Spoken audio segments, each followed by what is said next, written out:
So last video you guys saw about kinetic energy, correct? So in this video you guys will see about potential energy. See, when we talk about potential energy, so we know that the energy stored in the body due to its position, that was potential energy, correct? So we have V is equal to mgh, mass, and then acceleration due to gravity and height, right? Okay, so now we have V is equal to mgh. See, we are talking about the force because we are trying to link between the work done and the energy, right? So we are talking about the force. So what we have is, see, you have the potential V is mgh. Now we differentiate this with respect to height, meaning how much of change in potential energy will happen if I change the height. That's nothing but dV by dh. Small change in potential is dV, small change in height is dh. So we have dV by dh is equal to d by dh of m into g into h. Now in this case it will be just m into g. Okay, so we get dV by dh to be m into g. Now this particular dV by dh, this is nothing but we are working against the gravity. So we get F is equal to minus m into g. Okay, that's the change in potential. Now near the ground, see, if you consider near the ground, see, we have V square is equal to U square plus 2GH, correct?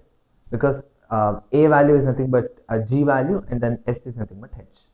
Now in this case, so imagine you are leaving an object from height H.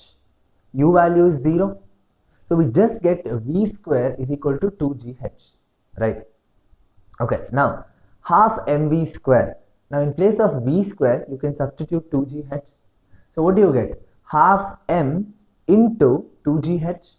Now 2 and 2 gets cancelled, you get mgh, meaning kinetic energy half mv square and potential energy mgh, they are one and the same. Okay, now why we are getting to this, you will get to know in just about 1 or 2 videos after this. Now kinetic energy and potential energy half mv square and mgh, both are one and the same. Okay, so now we'll come to how work done and potential energy are related.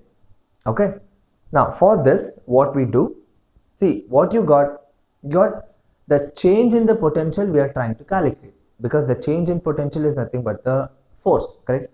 F is equal to minus mg, you guys just saw that. Now for this particular value, what we do is, see, you have a small value, let's say f of x meaning the force what you are applying to a certain object. Okay, now that particular value is nothing but minus dV by dx. Why negative dV by dx is whatever the work you are doing against the gravity gets stored as potential energy, right? Since you are working against the gravity, you get a negative sign. So we get f of x is equal to minus dV by dx. Alright, then you take the dx to LHS, you get f of x dx is equal to negative dV. Now this is a very small change in potential dV for a very small distance dx, correct? So you integrate this. Now when we integrate, so integration of f of x dx, we take from xi to xf, meaning the initial point to final point, is equal to integral of dv from vi to vf. But remember, there is a negative sign, right? Okay, so when you integrate that, see, on the LHS, that's nothing but the total work done, because force into displacement we are doing, right? So that's the work done. And on the RHS, what you get is minus of vf minus vi. In other words, that's just vi minus vf, correct? So we get the work done as the change in the potential.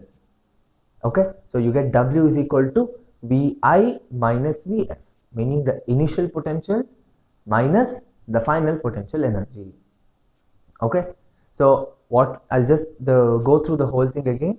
What we are doing was we are looking at the position of the object with respect to the ground, and then what is the displacement, what is happening because of the force what you are applying. Okay, so the change in the potential, that's nothing but the work what you are doing. Okay, since we are talking about energy, the SI unit is joule and the dimension formula is m L2 T minus 2. Okay.